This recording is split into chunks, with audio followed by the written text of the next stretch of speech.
اب جو لوگ کہ حضور پر ایمان لائے تھے نوجوانوں میں سے، دیکھیے دو طبقے تھے خاص طور پر جن پر جو تشدد ہو رہا تھا سب سے زیادہ تھا. سب سے زیادہ تشدد کفار کی طرف سے ہو رہا تھا غلاموں پر. ان کے کوئی حقوق تھے ہی نہیں، کوئی ان کے سول رائٹس نہیں تھے، بالکل وہ ملکیت تھے اپنے آقا کی. تو جیسے آپ کی بکری ہے، آپ جب چاہیں ذبح کریں گوشت کھا لیں اس کا، اسی طرح آپ آقا ہیں، وہ غلام ہے، وہ آپ کی ملکیت ہے، جب چاہیں اس کا قتل کر دیں، مار دیں، کوئی آپ پر جرم نہیں. تو یہ جو اتھارٹی انہیں حاصل تھی انہوں نے بھرپور استعمال کیا. غلاموں میں سے، کنیزوں میں سے جو ایمان لے آئے ان پر سخت ترین پرسیکیوشن، سخت ترین ٹارچر سے گزرنا پڑا. دوسرا مسئلہ جو تھے باعزت گھرانے جو تھے، اونچے گھرانے، ان کے نوجوانوں کا مسئلہ تھا.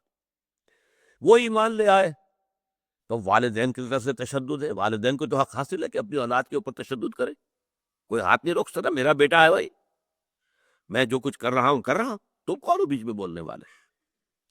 یہ جو نوجوانوں کا طبقہ تھا اس میں ایک تشدد تو یہ بھی تھا کہ انہیں بھوکا رکھا گیا اور زنجیروں میں جکڑ کر گھروں میں باندھ کر ڈال دیا گیا، نہ کچھ کھانے کو نہ پینے کو، تاکہ ان کے 14 طبق روشن ہو جائے. اور یہ سارا جو ان کے دماغ کے اندر فطور آ گیا ہے کہ ہمارے تمام آباء و اجداد کے کا جو مذہب تھا، دین تھا، وہ باطل تھا، غلط تھا، تو ان کو دن میں تارے نظر آ جائے اور یہ ٹھیک ہوتا ہے. تو ایک تو تعذیب تھی، پرسیکیوشن تھی.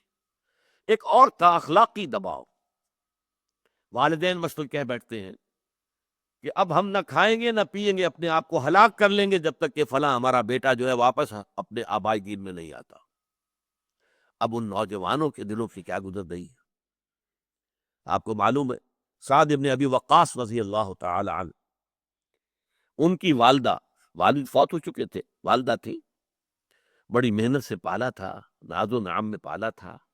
اب ماں کی شفقت، ماں کی محبت، اب یہ ایمان لے آئے. اور ماں نے قسم کھا لی کہ جب تک سعد اپنے باپ کے دین میں واپس نہیں آئے گا میں نے کھاؤں گی نہ پیوں گی.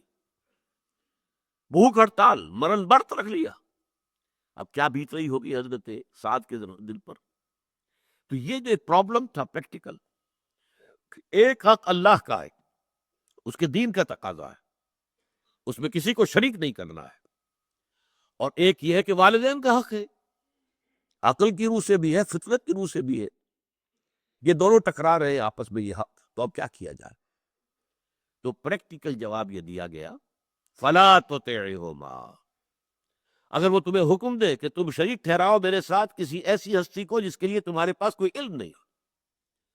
اس ضمن میں بھی قرآن مجید میں دو اسلوب آئے ہیں.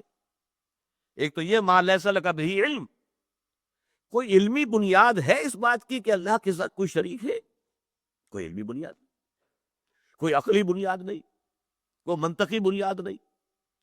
اور ایک آتا ہے ما نزل اللہ بہا من سلطان، اللہ نے ان معبودوں کے لیے کوئی سند اتاری نہیں. اگر اللہ تعالیٰ قرآن میں فرما دیتا کہ یہ جو دیویاں ہیں یہ بھی ہیں کچھ، ہاں ٹھیک ہے، یہ میرے ہاں برگزیدہ ہیں، یہ لات اور عزا اور منات، لہذا ہم مجھے یقیناً اللہ کا حکم ہوتا قرآن میں تو ہم کچھ نہ کچھ ڈنڈوت کرتے، اس کی کچھ نہ کچھ جو ہے چڑھاوے چڑھاتے، اگر اللہ نے کہا ہوتا. جیسے کہ آپ دیکھیں گے جو سلسلہ حوامیم ہے آخر میں آتا ہے 25ویں پارے میں اور 24ویں پارے میں، تو اس میں فرمایا گیا اے نبی کہہ دیجئے ان کان للرحمن ولد فانا اول العابدین، اگر واقعتا الرحمان کا کوئی بیٹا ہوتا تو سب سے پہلے میں اس کی بندگی کرتا. اگر ہوتا، نہیں ہے، کوئی سند نہیں ہے. ہاتھوں برہانکم، لاؤ نا کوئی اپنے پاس کتاب، کوئی ہے تمہارے پاس کتاب جس میں لکھا ہوا ہو. تو ایک انداز یہ ہے کہ ما نزل اللہ بہا من سلطان، اس کے لیے اللہ نے کوئی سند نہیں اتاری. ایک یہ ما لیس لک بہ علم، تمہاری عقل میں، فطرت میں، منطق میں کوئی علمی بنیاد نہیں ہے. اگر وہ تم پر دباؤ ڈالے کہ ضرور انہیں میرے ساتھ شریک کرو، فلا تطعہما، کیٹیگوریکل انسٹرکشن ہے، ان کا حکم مت پر.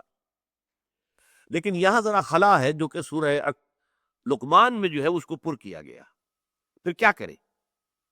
آیا بالکل قطع تعلق کر لے ماں باپ کے ساتھ؟